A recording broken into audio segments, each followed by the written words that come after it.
மத்தேயு நற்செய்தி அதிகாரம் 9:9 முதல்.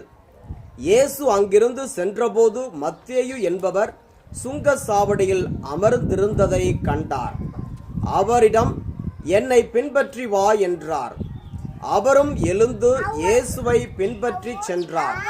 பின்பு அவருடைய வீட்டில் பந்தியில் அமர்ந்திருந்த போது வரி தண்டுபவர்கள், பாவிகள் ஆகிய பலர் வந்து இயேசுவோடும் அவருடைய சீடரோடும் விருந்துண்டனர்.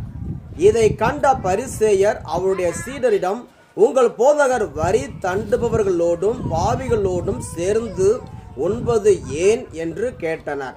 இயேசு இதை கேட்டவுடன், நோயற்றவருக்கு அல்ல, நோயுற்றவருக்கே மருத்துவர் தேவை. பழியை அல்ல, இரக்கத்தையே விரும்புகிறேன் என்பதன் கருத்தை நீங்கள் போய் கற்றுக்கொள்ளுங்கள். ஏனெனில் நோயாளரை அல்ல, பாவிகளையே அழைக்க வந்தேன்.